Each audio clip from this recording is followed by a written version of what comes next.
Baik, untuk praktikum kita yang berjudul penentuan angka lempeng total atau kita singkat dengan ALT ya. Jadi harapannya setelah penjelasan ini kalian tidak apa ya, tidak merasa asing ya atau justru malah apa itu namanya nggak ngerti sama sekali ya, karena ini menjadi bagian utama ya, bisa dikatakan bagian utama dalam farmasi khususnya di industri ya.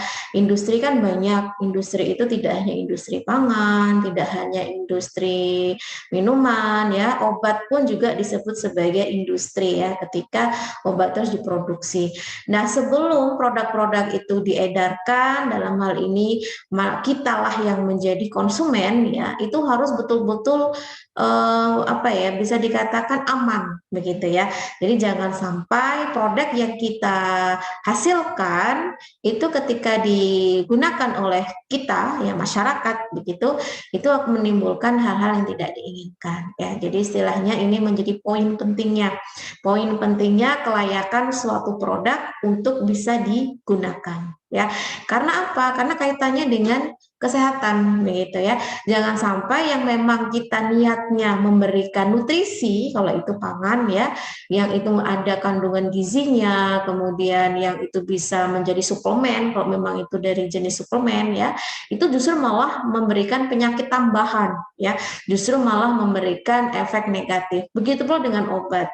Obat yang sekiranya itu ditujukan oleh yang membuat ya dalam hal industri begitu ya, yang ditujukan agar ketika ada penyakit tertentu yang memang harus membutuhkan pengobatan itu diberikan obat itu sembuh gitu ya harapannya. Tapi ketika tidak ada keamanan dalam hal itu ya, yang menjadi pengujian khusus, itu akan menjadi berbahaya ya, atau keterbalikan dari tujuan utamanya. Ini jangan sampai terjadi. Jadi pentingnya angka lempeng total ini ditentukan, yaitu tadi ya, untuk menjaga keamanan sehingga apa, bisa dimanfaatkan secara benar begitu ya. Artinya dalam hal ini tidak menimbulkan efek yang tidak diinginkan. Nah, ALT itu apa ya? Jadi bisa dikatakan ALT itu menjadi salah satu parameter syarat mutu produk ya.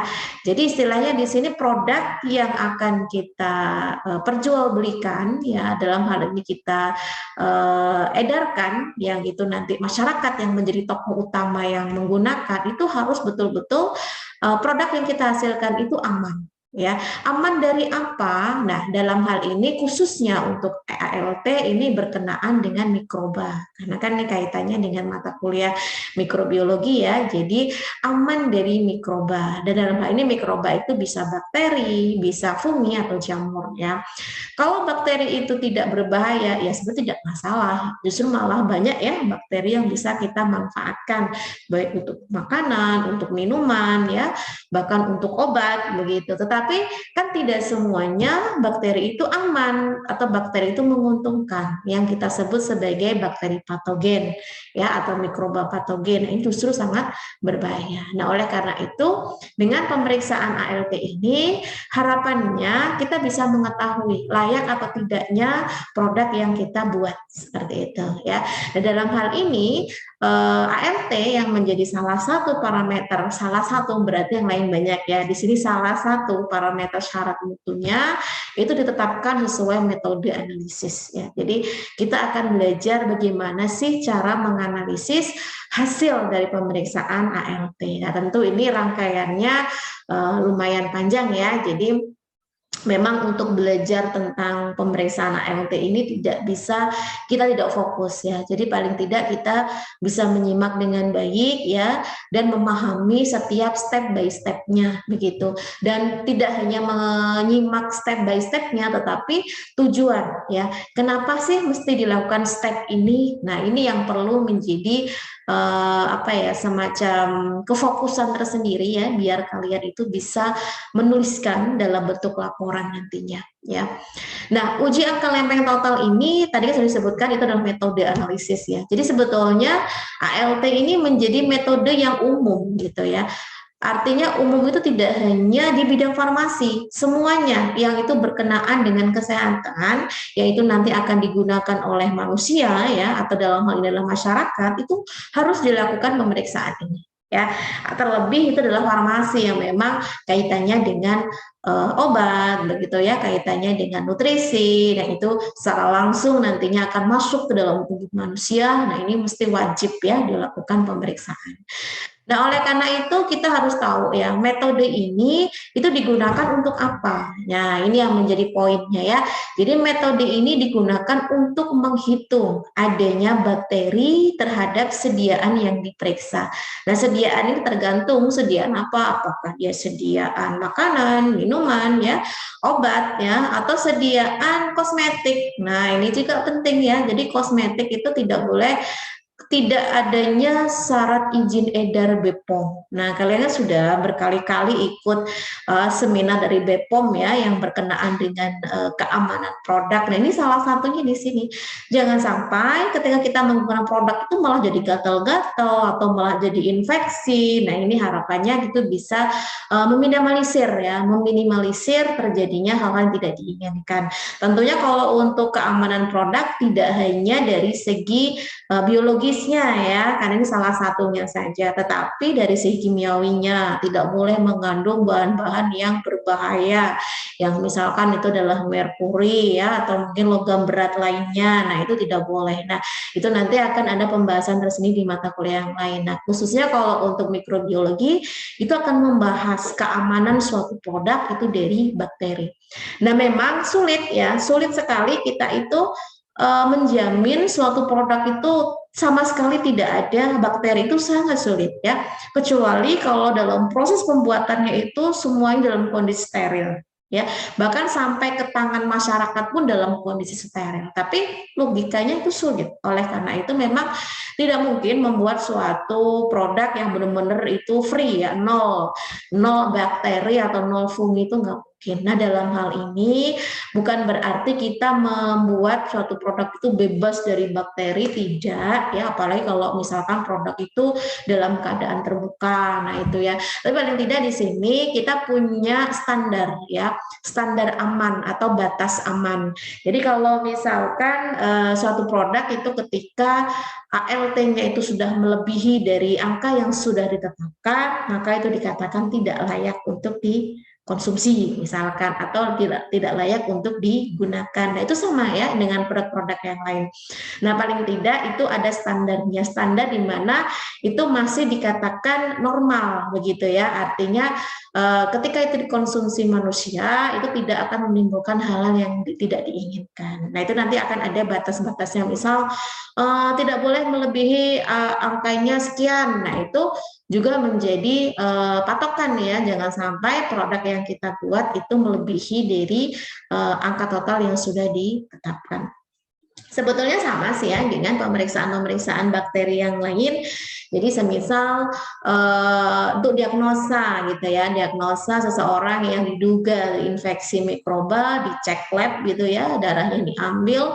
Itu kan kalau kalian pernah baca hasil pemeriksaan lab ya, kalau mungkin ada yang pernah melakukan pemeriksaan, itu kan pasti ada keterangan normalnya berapa, lebih atau tidak normal, atau dikatakan melebihi batas itu berapa. Jadi nggak mungkin dalam tubuh seseorang itu nol, itu nggak mungkin. Tetap ada batas yang masih bisa ditolerir gitu ya, tetapi tidak lebih dari batas yang sudah ditetapkan. Nah, sama lah ya dengan produk-produk yang kita buat, seperti kecuali kalau memang produk itu memang harus dalam kondisi steril dan sama sekali nggak boleh ada mikroba yang masuk. Nah, itu beda lagi. Tapi kalau untuk makanan, minuman, atau produk kosmetik atau yang lainnya itu masih ada batas minimalnya gitu ya. Jadi istilahnya masih ada toleransinya, tidak boleh lebih dari sekian. Nah, itu nanti akan ada di pedoman yang itu dikeluarkan oleh BPOM. Nanti akan saya kasih filenya, silakan kalian baca-baca. Karena apa? Karena setiap produk itu punya batas yang berbeda-beda. Ya, itu nanti akan bisa dijadikan bahan untuk pembuatan laporan ya. Jadi silakan nanti kalian baca lebih lanjut di situ. Nah, untuk pengujian angka lempeng total ini dapat dilakukan dengan dua teknik atau dua metode ya. Jadi kemarin saya sudah menjelaskan tentang beberapa teknik metode isolasi bakteri ya. Itu salah satunya atau duanya itu bisa dipakai ya.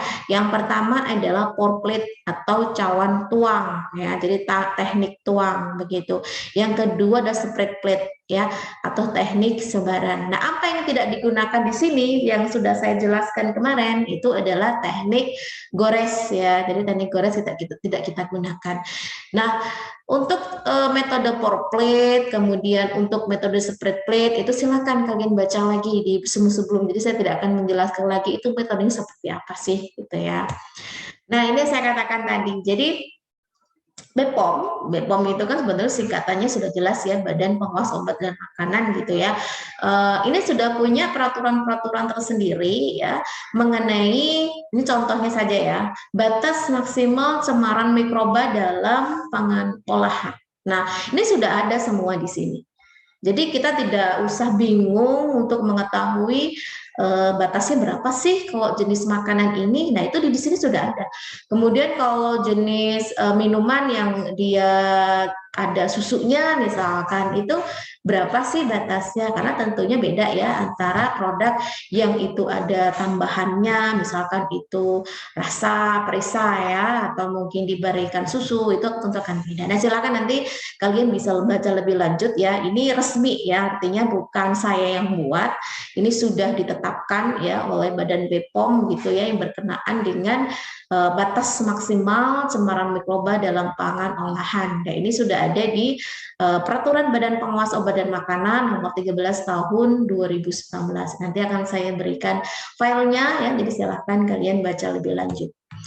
Nah, kita kembali ke tujuannya. Jadi tujuannya apa sih dalam pengujian ALT ini ya? Yang pertama, kita ingin mengetahui jumlah mikroba, ya kan sasaran utamanya kan mikroba yang akan kita hitung. Karena sulit loh untuk melihat secara langsung produk yang sedang kita pegang ini aman nggak sih, kan begitu ya. Sebetulnya kalau sudah ada keterangan izin edar dari BPOM itu kan pasti sudah ada pemeriksaan ya dari BPOM. Nah, sangat hati-hati sekali kalau kalian itu menggunakan produk yang tidak ada keterangan labelnya apa-apa. Ya, kan kalian masih ingat ya dengan apa itu namanya metode untuk mengetahui aman tidaknya suatu produk itu dengan cek klik. Nah, itu ya. Jadi cek klik BPOM itu menjadi hal yang sangat utama harus kita lakukan karena paling tidak kita sudah mendapat semacam kepercayaan ya untuk menggunakan produk tersebut atas dasar izin edar dari BPOM tersebut. Nah, itu pasti sudah dilakukan pemeriksaan, salah satunya adalah ALT begitu. Yang pertama ya, jadi menghitung jumlah mikrobanya, kemudian menguji sampel yang diuji itu tidak boleh mengandung mikroba yang melebihi batas yang ditetapkan. Kenapa? Karena ini akan membahayakan kesehatan ya. Untuk berapa taunya kita, berapa sih batas-batasnya, tadi sudah ada peraturan BPOM yang sudah sedemikian rupa disusun, sudah disahkan ya tentunya, dan itu sudah diterapkan di seluruh Indonesia, begitu ya, dan tidak akan keliru dalam penetapannya. Nah, sekarang kita membahas mengenai prinsip praktikumnya seperti apa sih ya itu ya. Jadi pertama kita kan akan mengamati pertumbuhan koloni bakteri. Masih ingat ya kenapa kita sebut sebagai koloni? Karena memang kita tidak bisa melihat tunggal, bakteri tunggal satu itu nggak bisa. Yang bisa kita amati adalah koloninya secara kasat mata. Ya, kalau mau melihat bakteri tunggal ya melalui mikroskop, tapi sulit kalau itu harus dalam kondisi hidup. Ya, biasanya sudah mati karena kita melakukan proses pewarnaan. Tapi kalau dalam bentuk kultur ya, yang itu menggunakan cawan Petri atau Petri dish ya, kita bisa melihatnya dalam bentuk koloni gitu ya. Jadi nanti kita akan menghitung koloni yang tumbuh di cawan Petri tersebut ya. Setelah cuplikan itu sampel uji ya. Sampel uji itu diinokulasikan ke dalam cawan Petri yang sudah berisi media ya. Masih ingat ya prinsip media itu untuk apa? Nah, itu silakan dibaca lagi ya. Prinsip media itu harus diberikan untuk apa ya terhadap mikroba yang ditumbuh yang letakkan di situ ya. Karena dengan begitu kita juga harus jeli ya dalam hal ini, jangan sampai kita itu menumbuhkan mikroba tapi medianya nggak cocok dengan mikroba tersebut ya, itu tidak akan bisa tumbuh dengan baik ya. Nah, metodenya apa yang digunakan? Metodenya adalah metode tuang ya. Setelah itu diinkubasi ya selama 24 jam. Kenapa harus 24 jam? Masih ingat ya, fase pertumbuhan bakteri atau jamur atau mikroba lah ya kita sebut, itu tidak bisa dalam satu kali tanam terus beberapa jam kemudian itu bisa langsung tumbuh, itu nggak bisa ya. Jadi ada fase lak, ada fase log ya, ada fase stasioner ya, ada fase kematian. Nah, mikroba ini kan unik, sama sih kayak kita ya. Jadi ketika kita ditumbuhkan atau ditempatkan di satu tempat, itu kan nggak akan bisa langsung bisa akrab gitu ya. Dalam hal ini mungkin bisa langsung nyaman gitu. Sama dengan bakteri. Bakteri pun juga ada masa yang namanya kita sebut sebagai masa adaptasi ya. Bedanya adaptasinya bakteri lebih pada nutrisi ya, nutrisi, pH, suhu begitu. Nah, kemudian setelah dilakukan metode tuang ya, kemudian diinkubasi, kemudian dilakukan pengujiannya dengan duplo. Duplo itu maksudnya double gitu ya. Jadi tidak hanya satu cawan tapi 2 cawan untuk satu uji. Jadi nggak bisa satu saja. Ini pengulangan ya. Jadi pengulangannya secara duplo.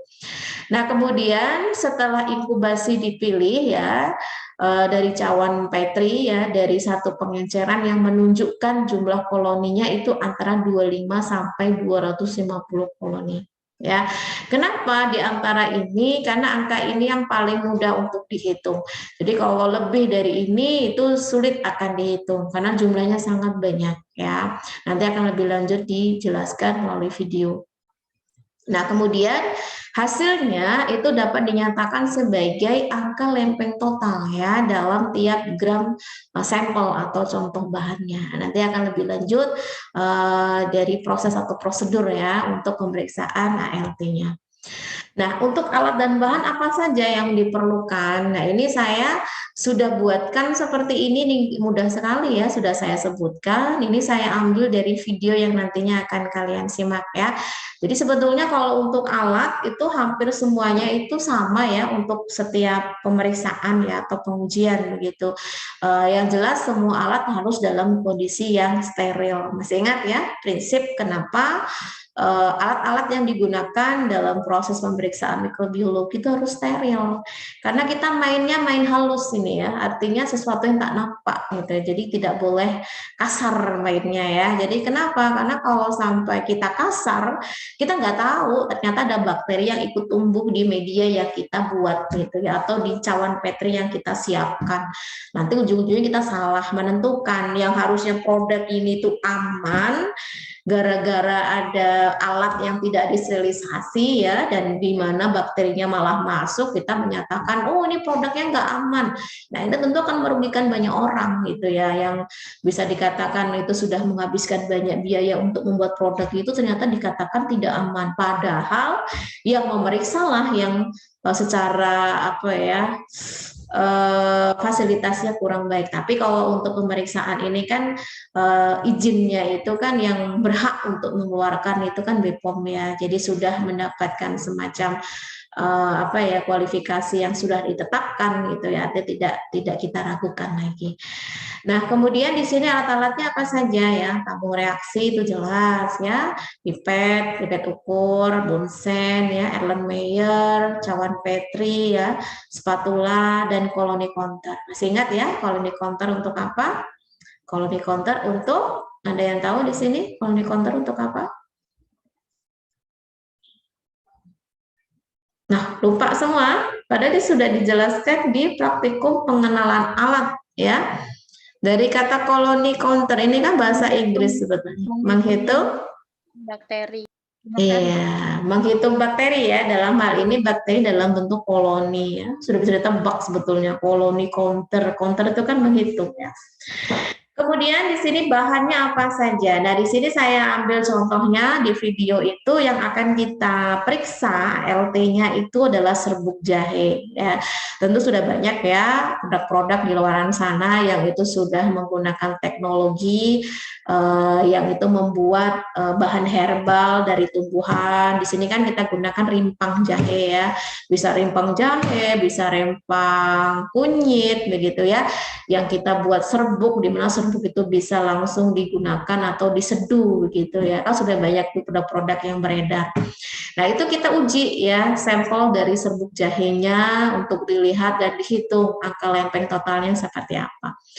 Kemudian media yang digunakan di sini adalah media PCA ya. Apa itu PCA? Media plate count agar. Jadi di sini memang khusus untuk pemeriksaan ALT. Silakan kalian cari saja di referensi ya. Kenapa sih dalam pemeriksaan ALT itu menggunakan media plate count agar sudah bisa ditebak sih di sini ini media cair atau padat dilihat dari agarnya. Kalau di belakangnya ada agar berarti dia padat. Kenapa? Yang membedakan media padat sama cair itu kan agar. Ya, agarlah yang membuat dia memadat. Tapi kalau nggak ada keterangan agarnya, ya berarti dia media cair begitu. Nah, di sini kita membutuhkan pengenceran. Pengenceran ini yang lebih diperuntukkan untuk membuat konsentrasi dari serbuk jahe gitu ya. Kemudian ini menjadi hal yang sangat penting dalam proses pengenceran dan ini di sini digunakan buffer peptone water ya atau kita sebut sebagai BPW. Sebetulnya pengenceran itu banyak. Aquades pun juga bisa digunakan untuk pengenceran. Jadi dalam hal memilih pengencernya itu apa, itu biasanya kita apa ya semacam mencari referensi begitu ya yang sudah banyak digunakan itu menggunakan pengenceran apa. Kemudian, nah ini sudah saya sampaikan di pembuatan media ya. Kalau membuat media itu tidak boleh sembarangan ya. Kenapa? Karena ini menjadi hal penentu mikroba yang akan ditumbuhkan atau mikroba yang akan diamati itu mau tumbuh atau tidak. Jangan sampai gara-gara medianya nggak cocok ya, makanan atau minuman bahkan kosmetik yang itu seharusnya apa namanya itu ada mikrobanya gitu ya, tapi mikrobanya nggak mau tumbuh di situ dan kita menyatakan oh produknya aman padahal kita kesalahan di medianya. Nah itu sangat berbahaya kalau produk itu dinyatakan aman dan sudah dikonsumsi oleh manusia ternyata banyak mikroba atau yang bisa dikatakan melebihi batas begitu. Nah, di sini ada dua yang kita lakukan pengenceran ya, yang pertama buffernya, yang kedua medianya ya. Rumusnya sama ya, kita menggunakan rumus yang tertera di sini V1 per W1 sama dengan V2 per W2. Jadi sudah ada volume dan berat standar. Nah ini nggak usah repot-repot, gimana cara mencarinya itu sudah tertera pada label, label produknya atau label media kalau itu media ya. Tentu setiap media itu perhitungnya beda-beda ya. Media Na itu beda, media Nb itu beda, dan media PCA pun beda. Ya, nah di sini kalau untuk media PCA itu tertera pada label kemasannya itu 22,5 ya dalam 1 liter Aquades ya 22,5 gram ya dalam 1 liter Aquades. Jadi kalau kita ingin membuat 1 liter Aquades ini pengencernya ya 1 liter Aquades itu harus menimbang 22,5 ya ini dalam 1 liter. Tetapi kalau dalam 100 mili itu ya tinggal menggunakan rumus ini gimana cara menghitungnya ya. Nah, ini juga sama dengan buffer ya. Kalau di buffer itu sudah ada keterangannya di label ya. Keterangannya adalah 25,5 gram dalam 1 liter Aquades. Jadi kalau misal ingin membuat 1 liter Aquades BPW ya, berarti yang ditimbang 25,5 gram. Tapi kan kita menyesuaikan kebutuhan ya, tidak sebanyak yang tuliskan dalam label. Jadi kita bisa menggunakan rumus ini, misal ya, terteranya untuk BPW itu 25,5 gram dalam 1 liter Aquades. Tapi kita butuhnya cuma 100 ml. Gimana cara menghitungnya? Nah, itu kita menggunakan rumus ini. Kita masukkan saja sesuai perhitungannya, ternyata diketahui kalau kita hanya membuat 100 ml saja, yang ditimbang tidak sebesar ini, tetapi cukup 2,55 gram. Karena kita hanya butuh 100 ml. Bu, gimana kalau saya butuhnya 50 ml aja? Ya sudah, tinggal dimasukkan aja angkanya, nanti jumlahnya berapa yang ditimbang itu menyesuaikan volume yang diinginkan. Ya, begitu pula dengan yang media PCA. Ya. Di sini yang dibutuhkan berapa? Saya ingin buat 200 ml. Ya, tentu besarnya atau beratnya tidak 22,5. Nah, ini kita hitung, dimasukkan angkanya melalui rumus V1W1 sama dengan V2 per W2 ini, dihasilkan kalau dalam 200 ml itu yang ditimbang PCA-nya itu sebesar 4,5 gram. Nah, ini nggak boleh salah ya. Kalau kita menyalahi aturan, bisa jadi medianya tidak jadi ya, atau medianya terlalu encer, akhirnya malah kalau kalian bikin agar di mana jumlah volumenya lebih banyak, jumlah air lebih banyak, itu kan nggak memadat dengan baik ya. Jadi lembek-lembek gimana gitu. Nah, itu akan berpengaruh dengan kualitas pertumbuhan dari bakteri. Atau terlalu banyak agarnya gitu ya. Jadi volumenya terlalu sedikit. Nah, itu akan menjendal ya. Jadi tidak melarut secara maksimal, begitu kan, bisa dikatakan air atau Aquades itu sebagai pengencer ya. Jadi jangan sampai hanya sekedar menjendalkan saja malah nggak jadi begitu. Nah, ini perlu ada perhitungan secara seksama. Nah, ini untuk perhitungannya, kalau kalian masih lupa, lihat lagi ya materi sebelumnya bagaimana cara perhitungan untuk media. Nah, di sini ada videonya ya untuk pengenceran media dan BPW ya. Jadi silakan kalian bisa menyimak ya.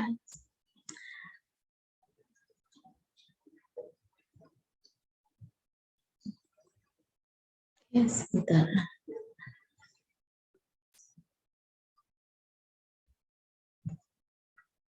Nah, di sini kalau semisal nanti ada keterangan dalam video ada air, itu maksudnya Aquades ya. Artinya memang air yang sudah disterilkan ya.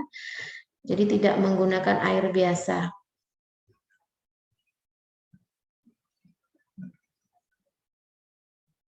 Sesuai perhitungan tadi, kita timbang sebanyak 2,5. Kita akan membuat pengencernya, yaitu buffer peptide water.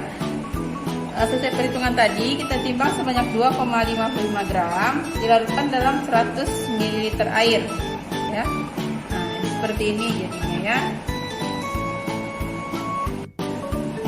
Selanjutnya kita akan membuat medianya dari plate count agar ya, ditimbang sebanyak 4,5 gram, dilarutkan dalam air 200 ml. Ini dipanaskan.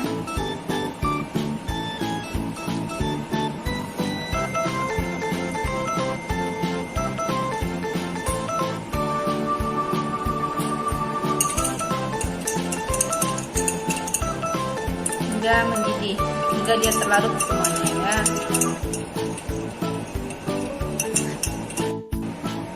Pertama, ditimbang 1 gram serbuk jahe, kemudian dimasukkan ke dalam 25 ml pengencernya, itu BPW.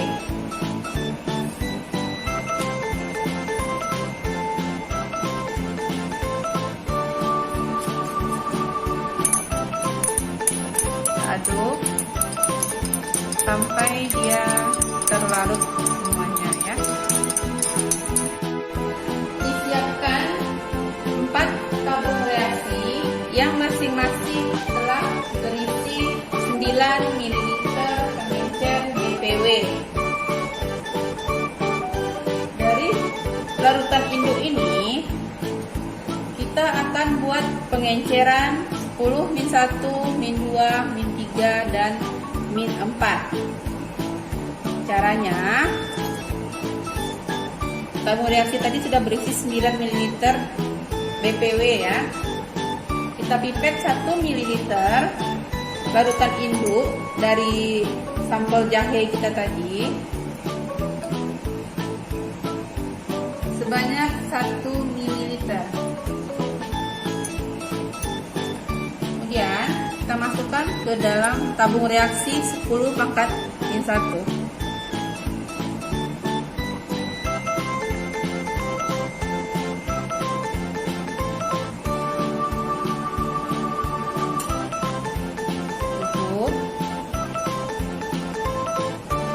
Kemudian dikocok homogen.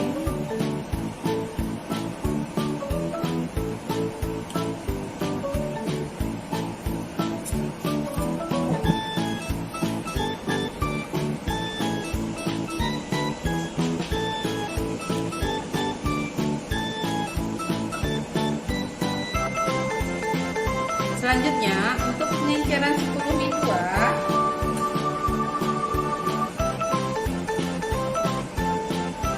kita pipet 1 ml dari 10 min 1 ini.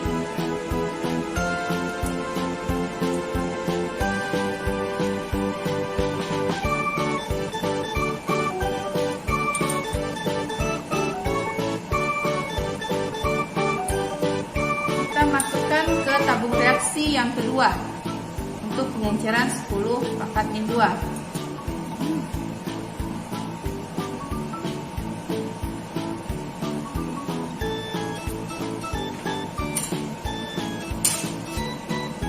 Tutup dan dihomogenkan.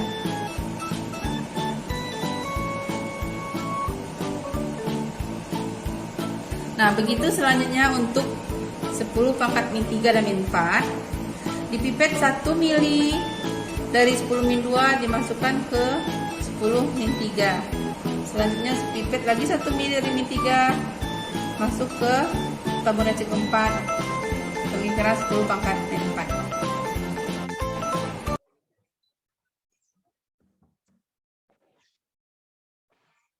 Oke, itu ya. Jadi sebetulnya prinsip pengenceran sama seperti yang sudah saya jelaskan, sistemnya adalah pengenceran bertingkat ya. Pengenceran atau sebut dengan dilusi itu sama. Jadi pengenceran bertingkat itu sampel yang akan diuji itu cukup 1 kali diambil ya. Jadi tidak mengambil berkali-kali, diencerkan dengan pengencernya. Tergantung ya pengencernya apa. Nah dalam hal ini kan pengencernya BPW, jadi BPW yang digunakan. Nah kalau kemarin kan kita belajarnya pengencerannya menggunakan Aquades. Yang jelas pengenceran itu harus ada pengencernya gitu ya. Tergantung apa yang akan digunakan, itu disesuaikan saja. Nah untuk ukurannya 1:9 ya, jadi totalnya 10 mili. Jadi 1 mil untuk sampelnya, 9 mil itu adalah pengencernya. Nah itu untuk pengenceran 1 ya, atau 10 pangkat min 1. Nah untuk yang tingkat keduanya, 1 milnya tidak lagi diambil dari sampel aslinya, tetapi diambil dari tabung pertama ya, atau pengenceran pertama diambil 1 mil, diencerkan di 9 mil pengencer. Nah untuk yang pengenceran ketiga pun begitu, yang diambil dari pengenceran yang kedua gitu ya, jadi tidak dari kok nggak ada suaranya? Kita Tapi suara saya terdengar? Terdengar, Bu. Oke, enggak, ini maksudnya videonya sudah selesai, jadi saya menjelaskan ulang ya untuk videonya tadi, untuk proses pengenceran. Oke, jadi itu ya untuk pengenceran. Di sini sesuaikan berapa sih yang diencerkan ya, itu sangat menentukan ya dari apakah itu untuk pengencernya maupun untuk pembuatan medianya ya, sudah ada ketentuan masing-masing. Nah, kemudian tahap selanjutnya kita akan menuangkan media ya. Jadi bisa dilihat di video untuk tutorialnya. Nah, selanjutnya kita siapkan cawan Petri sebanyak 10 buah. Untuk pengenceran, masing-masing pengenceran dibuat duplo ya. Di min 1 dibuat duplo, min 2, min 3 dan min 4. Selanjutnya ini ada untuk Petri untuk sterilitas pengencer ditambah agar, kemudian yang ini untuk sterilitas medianya atau agar. Nah, dari tiap pengenceran ini dipipet 1 mili, dimasukkan ke dalam daun petri, kemudian ditambahkan dengan media agar PCA yang telah kita buat tadi ke dalam daun petri. Dibuat secara duplo.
Biarkan memadat ya. Begitu selanjutnya dengan pengenceran 10 min 2, min 3 dan min 4. Nah, selanjutnya ini untuk uji sterilitas media dengan cara menuangkan media tadi ke dalam daun petri.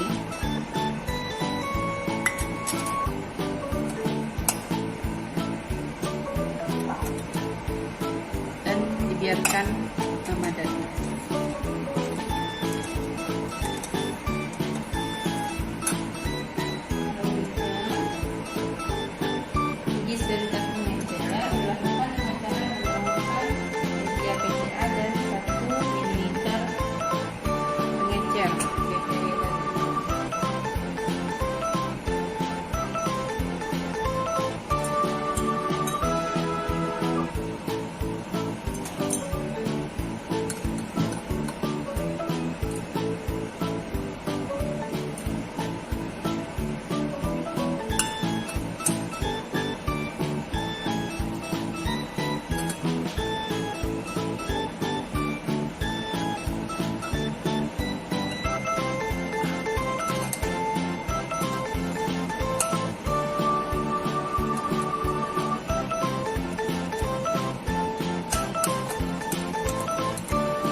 Kita biarkan semua cawan petri ini agar dalam cawan petri ini memadat.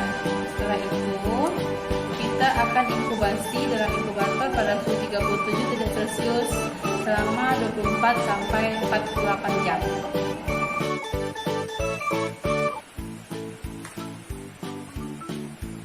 Oke, selanjutnya kita simpan dalam inkubator pada suhu 37 derajat Celcius selama 24 sampai 48 jam dengan posisi petrinya terbalik ya. Bawa aja balik.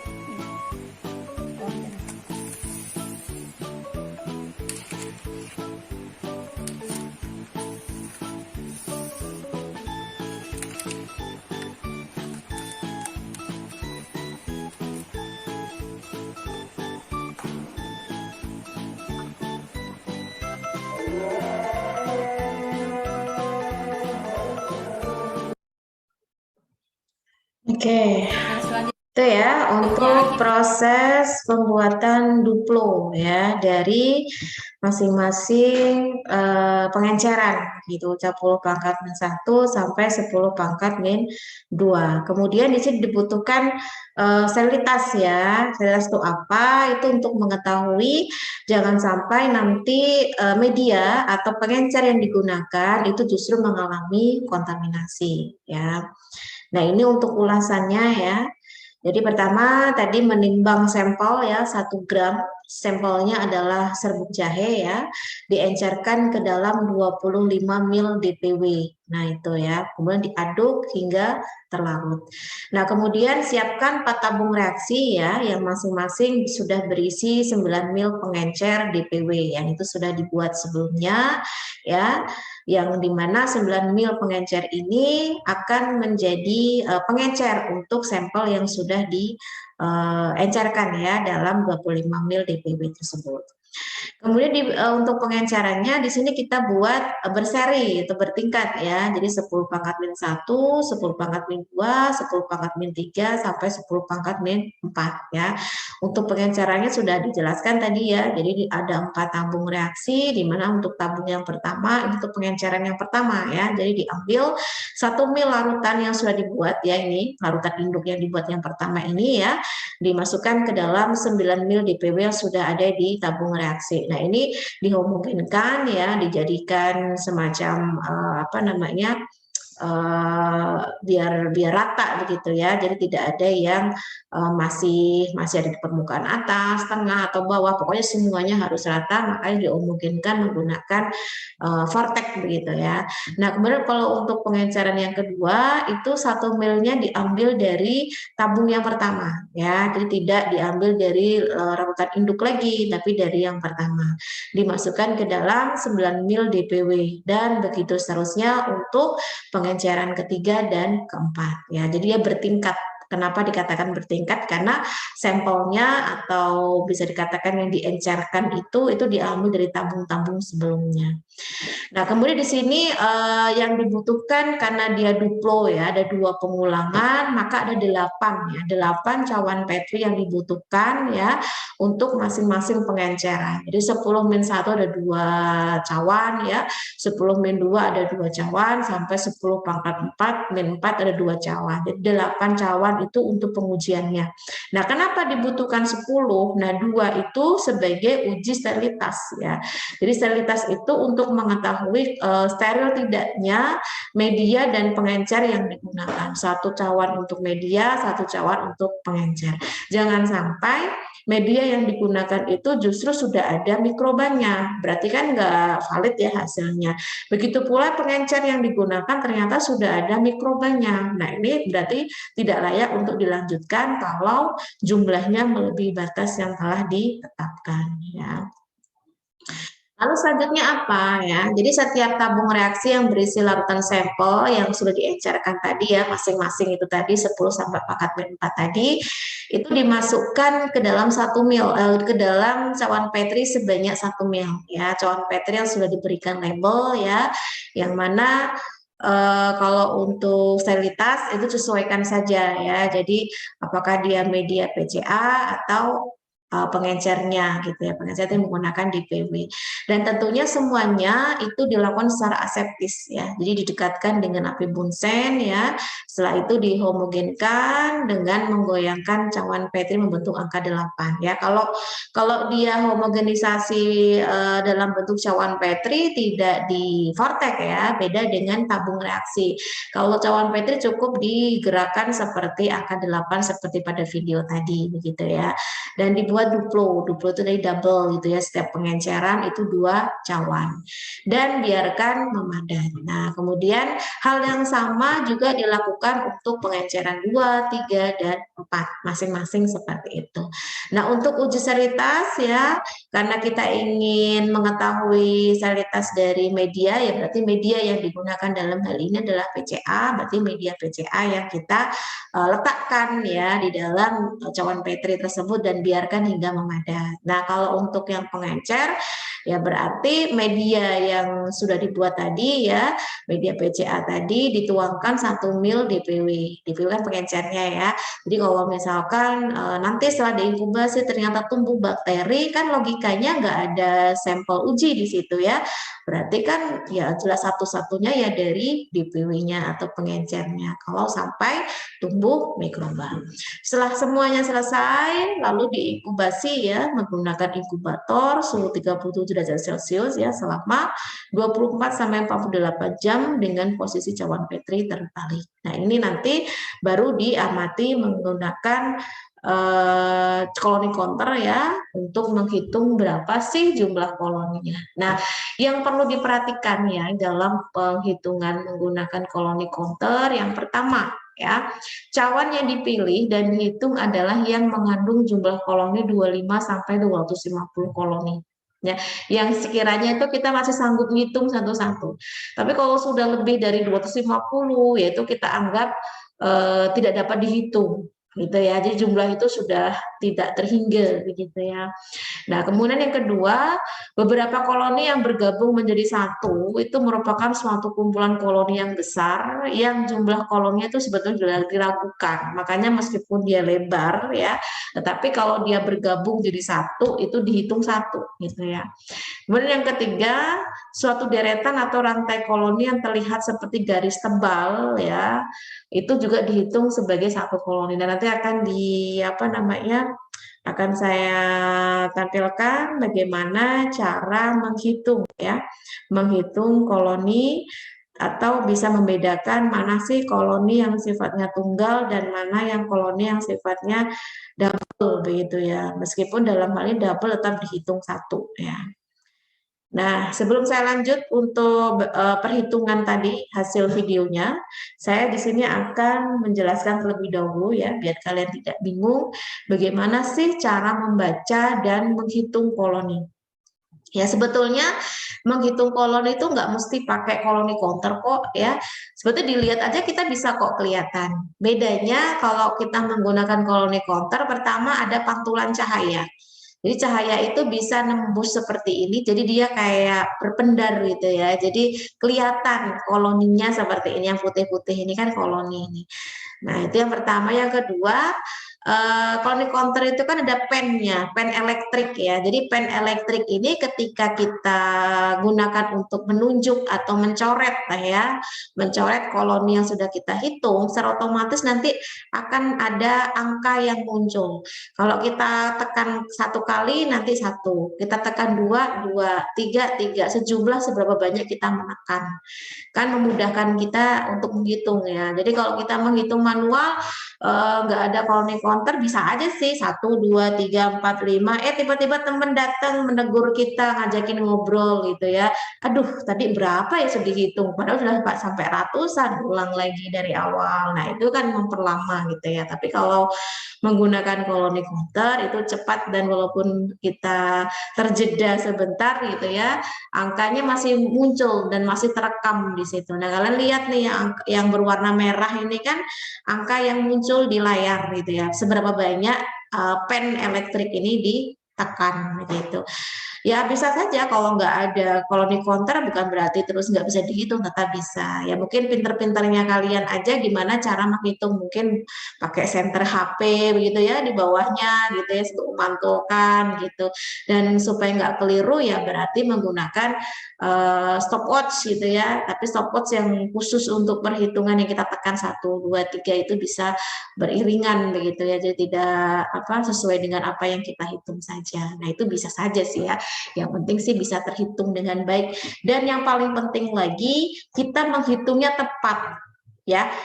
Untuk setiap koloni itu yang dihitung berapa jumlah itu kita tahu gitu. Jangan asal oh ini koloni, oh ini bukan, oh ini koloni, oh ini bukan. Nah, kita bukan koloni atau tidaknya itu kan kita yang tahu harusnya. Jadi sebetulnya letak kesalahan yang paling besar itu adalah yang menghitung ya, karena anggapan kita itu adalah koloni, ternyata itu bukan, atau mungkin anggapan kita bukan koloni, ternyata itu koloni. Nah, itu jadi dalam hal ini saya akan memberikan materi sebentar ya untuk pembacaan koloni mikroba dan menghitungnya seperti apa. Ya, jadi pada dasarnya mikroorganisme yang ditumbuhkan tadi ya itu butuh wadah yang kita sebut sebagai cawan Petri yang itu berisi media ya. Tergantung medianya apa ya. Jadi disesuaikan dengan kebutuhan si bakteri tersebut ya. Yang kemudian diinkubasikan baik itu dalam kondisi aerob maupun anaerob ya dengan suhu 37 derajat Celcius biasanya ya dan waktu yang sudah ditetapkan. Biasanya sih antara 24 sampai 48 jam begitu ya atau 1 hari semalam atau 2 malam gitu.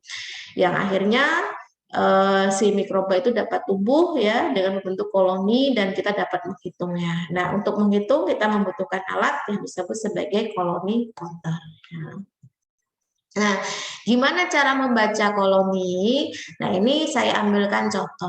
Kalau dilihat seperti ini, kan kalian lihat ya, ada koloni besar, ada koloni yang kecil, ya. Bukan berarti yang besar ini kita hitung 4 ya, karena dia ukuran 4 kalinya yang kecil-kecil tidak. Jadi meskipun ukurannya dia besar, ya, tetap itu bergabung, artinya tidak terpisah-pisah seperti yang kecil-kecil ini, tetap walaupun dia lebar seperti ini dihitung 1. Nah, ini contohnya ya. Meskipun ukurannya besar, bergabung seperti ini tetap dihitung 1. Nah, kecil-kecil ini tapi terpisah, walaupun ukuran lebih kecil daripada yang di atas, tetap dihitung dia satu-satu. Jadi ada berapa di sini? 1, 2, 3, 4, 5, 6. Ya, jadi dalam cawan Petri ini yang saya buat contohnya itu jumlah koloninya ada 6 begitu. Bukan berarti ini 5, ini dihitung 4, oh 9, oh enggak, tetap ini dihitung 1 karena berada dalam satu lingkaran yang sama dan itu tidak terpisah seperti yang kecil-kecil ini. Nah, itu ya bagaimana cara membaca koloni.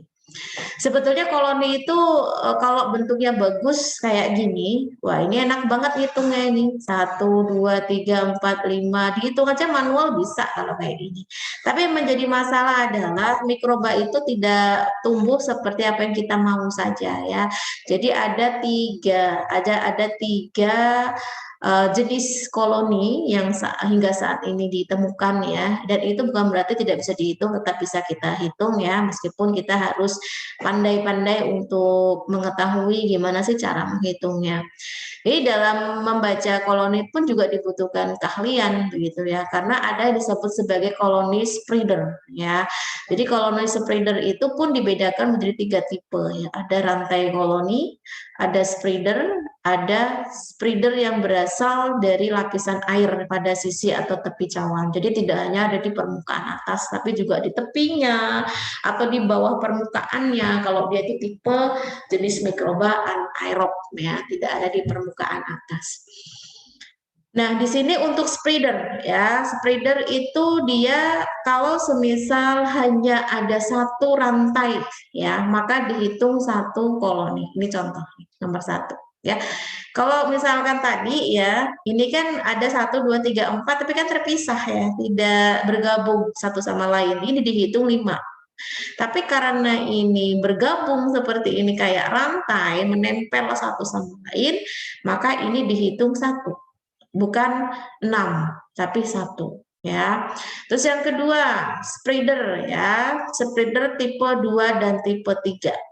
Jadi kalau semisal masing-masing dihitung sebagai 1 koloni ya, jika berasal dari lokasi yang berbeda ya.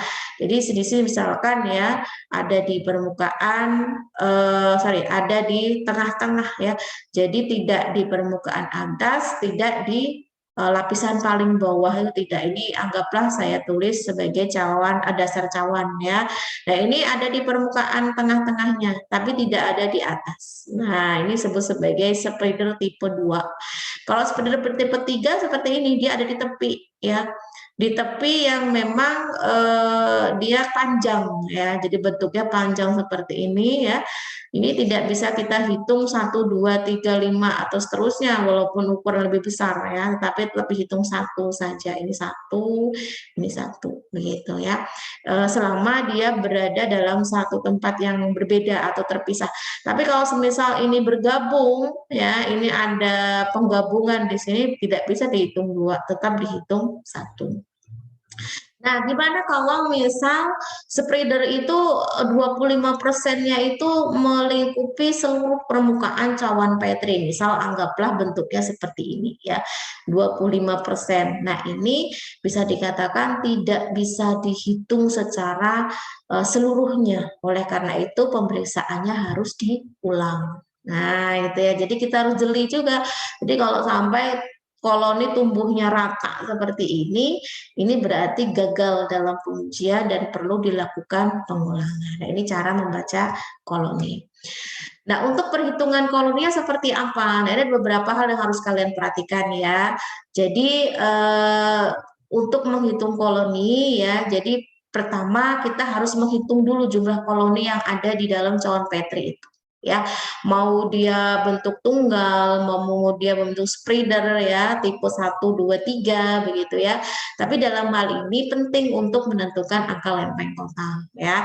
Meskipun pada umumnya angka lempeng total itu bisa dihitung dengan baik itu ketika kisarannya adalah 25 sampai 250 koloni. Ya, ada juga yang menyebutkan 30 sampai 300 koloni sama ya, mau 25 sampai 50 atau 30 sampai 300 tuh koloni itu sama, range-nya sama. Nah, apa yang terjadi jika koloninya lebih besar dari 250 atau lebih besar dari 300? Nah, tadi nggak usah dipaksakan untuk menghitung, lelah ya kitanya.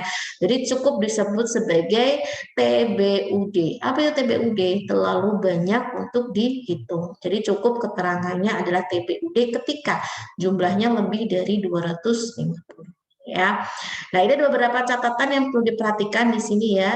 Jadi setelah jumlah koloni setiap cawan dari setiap pengecaran hitung ya, baik itu yang simplo itu pengulangan yang pertama maupun duplo itu selanjutnya dihitung jumlah koloni pada kontrol ya. Di sini sterilitas itu disebut sebagai kontrol sebetulnya ya untuk mengetahui kondisi media dan pengencer yang digunakan gitu.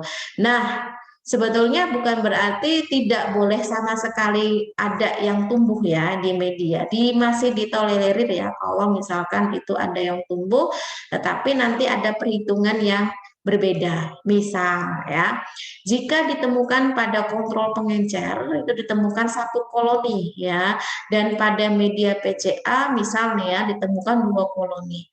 Maka kita total saja jumlahnya ada berapa? 3 ya. Maka masing-masing pengenceran itu jumlah dari koloninya itu dikurangi 3 koloni. Misal ya, misal nantinya dalam pengenceran 10 pangkat min 2 dalam simplonya yaitu ditemukan 250 koloni misal. Maka karena ditemukan ada 3 koloni yang tumbuh ya totalnya ini pada pengencer dan media PCA itu dikurangi 3 berarti 247 koloni. Yang duplonya berarti 235 misalkan sudah dihitung ya, dikurangi 3 berarti 232 koloni. Sebetulnya kalau masih di bawah 10 masih diterima perhitungannya, tapi dengan catatan itu tadi ya dikurangi sejumlah apa yang ditemukan. Tapi kalau semisal lebih dari 10 koloni, maka pemeriksaan itu atau pengujian itu tidak bisa dilanjutkan. Artinya apa? Selama proses pemeriksaan, baik itu dalam proses penyiapan alat dan bahan atau mungkin yang lainnya, itu banyak mengalami kontaminasi. Artinya gagal dan perlu diulang. Tapi kalau masih di bawah 10 ya, itu masih bisa diterima. Gitu ya. Nah, ada 3 perhitungan ya. Yang pertama untuk koloni yang jumlahnya 25 sampai 250 koloni ya. Anggaplah di sini contohnya ya. Contohnya misalkan jamu gendong kunyit asam. Ini untuk cawan siplo, ini untuk cawan duplo ya. Kan tadi dibuat 2 ya setiap pengenceran. Nah, pengenceran yang ditemukan atau yang bisa dihitung ya. Misalkan ditemukan 10 pangkat min 1. Kenapa Bu yang 10 pangkat min 10 pangkat min 1-nya nggak ada? Biasanya yang tidak ditulis itu yang 0, artinya tidak ada gitu ya.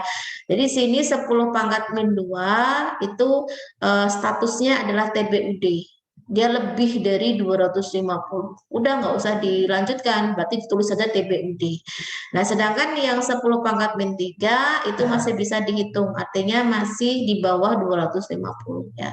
Jadi dihitung misalkan di sini 189. Sedangkan yang 10 pangkat min 4 itu 24 ya. Berarti kurang dari 25. Berarti masuk ya, masuk di sini. Sorry, di luar sini. Kan di sini kan range-nya 25 sampai 250 ya. Jadi kalau kurang dari 25 berarti terusnya dikurang 25. Begitu pula yang duplo ya, yang duplo pun kita hitung yang 10 pangkat min 2 itu bisa dihitung ya 245 masih di kisaran ini. Sedangkan 10 pangkat min 3 itu 138 masih kisaran ini. Sedangkan yang 10 pangkat min 4 itu 20 ya, kurang dari 25. Nah, gimana cara menghitungnya? Kita menggunakan rumus ini ya. N ya sama dengan sigma C per 1 dikali N1. N1 ini adalah jumlah cawan pada pengenceran pertama yang dihitung ya, plus 0,1 dikali N2. N2 adalah jumlah cawan pada pengenceran kedua, kan pengenceran itu kan ada 1, 2, 3, 4 ya yang dihitung ya, dan D itu pengenceran pertama yang dihitung. Nah, di sini sigma C, C itu adalah jumlah koloni pada semua cawan yang dihitung ya. Yang saya tandai merah-merah ini berarti yang kisarannya antara 25 sampai 250 ya. Sedangkan yang tidak berwarna merah itu lebih dan di bawahnya, makanya nggak perlu dihitung. Jadi yang berwarna merah inilah yang bisa dimasukkan. Jadi 245 ditambah 189 ditambah 138 per. Nah, di sini kita masukkan 1 ya. 1 dikali N1 ya. N1 di sini adalah jumlah cawan pada pengenceran pertama yang dihitung. Nah, ini jumlah cawan yang bisa dihitung di sini hanya 1. Tulislah 1 di sini. Ya. Nah, di sini yang kedua, yang duplo ya, jumlah cawan pengenceran yang kedua yang bisa dihitung yang berwarna merah ada 2. Yang simplonya ada 1, yang duplonya ada 2. Maksudnya yang bisa dihitung gimana? Yang kisarannya antara 25 sampai 250. Bu, gimana kalau misalkan pengenceran yang keempat atau 10 pangkat min 4 itu bisa dihitung juga? Ya sudah, berarti 3 begitu ya. Menyesuaikan saja yang bisa dihitung ada berapa. Nah, pada kasus ini yang bisa dihitung ada 2 ya. Pada pengenceran 10 pangkat min 2 dan 10 pangkat min 3 ada 2 kan? Masukkan 2 di sini. Dikali D. D itu apa? Pengenceran pertama yang dihitung. Nah, pengenceran pertama yang dihitung di sini yang bisa dihitung kan 245 itu berada di 10 pangkat min 2. Berarti 10 pangkat min 2. Gimana Bu kalau seandainya yang bisa dihitung ada di 10 pangkat min 3? Ya sudah, tulis 10 pangkat min 3 di sini. Ya. Nah, di total diperkalikan ya, mau ditentukan jumlahnya berapa, lalu total ini dibagi di bawahnya ya, ini kan perkalian biasa ya, kalian tentu sudah bisa, didapatkan 476,66 kali 10 pangkat 2 atau 47.666 koloni. Nah, inilah yang dihasilkan dalam perhitungan cawan Petri dengan hasil ALT ini totalnya adalah 47.666. Nah, ini nanti kalau memang perhitungannya seperti ini, kita tentukan ya. Kita tentukan apakah ini dikatakan masih layak ya dalam standar untuk keamanan minuman ya, kalian masuk ke dalam minuman gitu ya, minuman jamu. Nah, ini apakah masih aman atau tidak itu sudah ada pedomannya. Jadi kalau semisal dia melebihi batas ya berarti dikatakan tidak aman, tetapi kalau masih dalam kisaran batas yang ditentukan atau di bawah batasnya itu masih bisa digunakan seperti itu. Nah, kemudian untuk pembulatan, nah ini untuk aturan pembulatan ya. Untuk aturan pembulatan sebetulnya hampir sama kayak ini ya kayak apa namanya penghitungan biasa itu, tapi di sini ada rumus tersendiri ya. Jadi yang kita perhatikan itu adalah pembulatan 2 digit angka yang pertama dengan memperhatikan angka yang ketiga. Jadi kalau semisal tadi 47.666, kita ambil angka yang ketiga adalah 6. Ya, kita amati angka 6 ini. Pokoknya berapapun angkanya yang berada di angka ketiga itu yang kita perhatikan. Kalau semisal angkanya itu 1, 2, 3, dan 4 ya, maka dibulatkan menjadi 0 ya, maka angka di depannya tidak berubah. Jadi contohnya 472 contoh ya. Jadi 2 ini angka yang ketiga. Berarti tulis saja 470. Jadi di bawah 5 sebetulnya, di bawah 5 ke bawah itu dihitung 0 gitu. Nah, gimana kalau yang angka ketiganya itu 6789? Ambillah contoh 478. Ini kan di atas ini ya, apa namanya? 4 ya, 4 dan 5 itu. Tadi kalau 5 nanti ada aturan tersendiri. Di atas 4 dan kecuali 5 ya. Nah, itu nanti 8 ini akan berubah jadi 0 ya, dan angka sebelumnya itu akan ditambah 1. Jadi 478 jadi 480. Nah, gimana kalau angka ketiganya ini 5 ya. Nah, kita akan perhatikan apakah angka di depannya itu genap atau ganjil. Kalau angka di depan 5 ini genap ya, maka akan dibulatkan menjadi 0 ya, angka di depannya tidak berubah. Contoh 425 ya, 2 ini kan depannya 5 ya, genap. Nah, aturannya karena dia genap maka akan menjadi 0 ya, angka 5 itu, namun di depannya tidak berubah. Jadi 420 ya, atau 420. Nah, gimana kalau di depan angka 5 ini ganjil? Anggaplah 3 misalkan ya. Berarti 5 ini berubah jadi 0, karena 3 ini ganjil maka 3 akan ditambah 1 berarti 4 gitu ya. Jadi 440 gitu. Ini aturannya. Nah, ini kalau untuk menggunakan metode tuang ya, tadi sudah ditentukan hasilnya adalah 47.666. Kita lakukan pembulatan di mana 6 ini kan kita mengikuti aturan yang kedua ya. Jadi dia akan berubah jadi 0, tetapi depannya akan bertambah 1, 7 jadi 8. Berarti 48.000 koloni ya. Yang itu ketika menggunakan metode tuang. Kan tadi ada 2 metode yang bisa digunakan. Apakah itu perlu diuji semua? Ya nggak perlu, cukup 1 aja nanti kita konversi. Biasanya kalau untuk metode sebar itu hasil dari metode tuang ini berapa jumlahnya itu dikali 10 biasanya ya. Jadi di sini misalkan hasil metode tuangnya itu 48.000. Maka kalau untuk metode sebarnya dikali 10 berarti 480.000 koloni. Itu hasilnya ya. Yang kedua, ketika cawan dengan jumlah koloni lebih dari 250 ya. Nah, di sini kita lihat kalau misalkan hasilnya dalam pemeriksaan itu untuk pengenceran 10 pangkat min 2 ternyata nggak bisa dihitung ya, atau TBUD 10 pangkat min 3 itu TBUD juga ya lebih dari 250 ya. Kemudian kita nggak boleh yang pengenceran yang paling tinggi ya. Kalau di sini yang paling tinggi kan 10 pangkat min 4.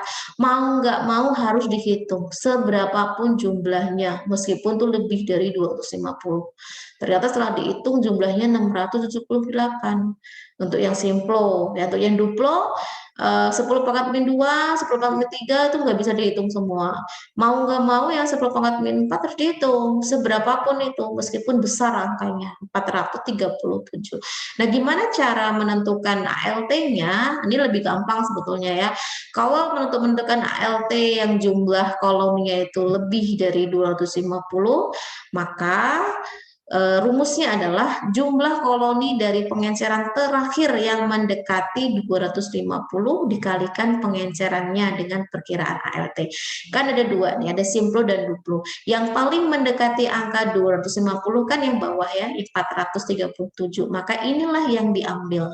Dikali berapa jumlah pengencerannya? 10 pangkat min 4. Berarti 437 dikali 10 pangkat min 4 ya, berarti totalnya adalah 4.370.000 dibulatkan menjadi 4.400 kalori per gram. Kalau ini lebih dari 250. Gimana kalau metode sebar? Ya tadi prinsipnya atau rumusnya dikali 10 ya. Jadi totalnya 44 juta koloni per gram. Nah, ini kalau untuk perhitungan jumlah koloni lebih dari 250. Nah, sekarang gimana kalau jumlah koloni kurang dari 25? Nah, ini ya. Di sini kan nggak ada yang di 25 ya, misalkan pengenceran paling kecil 10 pangkat min 2 itu 24, kan belum 25 tuh nggak bisa dihitung ya. Dulu 10 pangkat min 3, 17, 10 pangkat min 4, 5, kan nggak ada yang kisaran 25 sampai 250. Maka dinyatakan perhitungannya itu sebagai kurang dari 25 koloni ya, dikalikan dengan pengenceran yang paling dekat. Di sini yang paling dekat kan 24 ya, paling dekat dengan 25 kan 24. Dan 24 ini dihasilkan pada pengenceran 10 pangkat min 2. Berarti hasilnya LT-nya adalah kurang dari 25 dikali 10 pangkat min 2. 10 pangkat min 2 itu dari sini. Bu, gimana kalau misalkan angka 24 ini ternyata ada di 10 pangkat min 3 yang lebih dekat dengan angka 25? Ya sudah, berarti 10 pangkat min 3. Menyesuaikan hasilnya ya. Jadi tidak mesti 10 pangkat min 2. Karena 24 ini ada di 10 pangkat min 2 untuk pengecarannya, maka dikali 10 pangkat min 2 gitu ya. Nah, ini bagaimana cara membaca koloni begitu. Nah, sekarang saya lanjutkan lagi untuk videonya biar kalian bisa apa namanya menyimak ya dan nyambung begitu. Nah, tadi kan ada 10 ya, ada 10, 2 untuk kontrol ya, 4 itu untuk pengamatannya. Setiap pengenceran itu ada 2.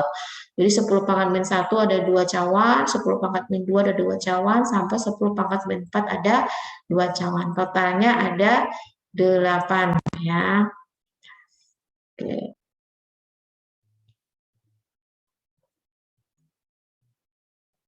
Hasil bakteri yang telah diinkubasi selama 48 jam dalam inkubator. Nah, kita akan melihat jumlah koloninya menggunakan koloni counter ini. Ya, kita akan hitung jumlah koloninya untuk menentukan angka lempeng totalnya. Kita mulai dari 10 pangkat min 1.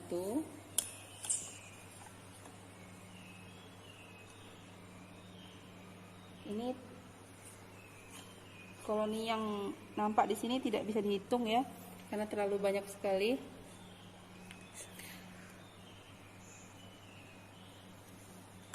Kita lihat yang duplonya. Begitu juga dengan yang duplo. Jadi ini bisa dihitung.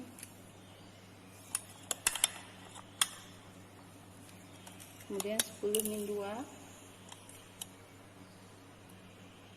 sama dan duplonya juga. Lanjut ke 10 min 3. Nah,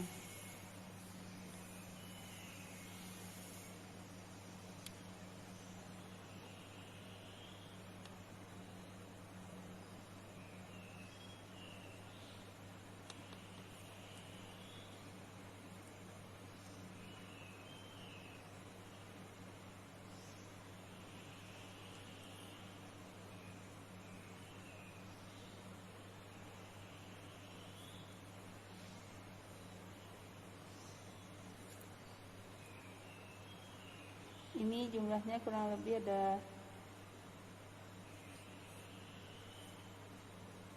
82.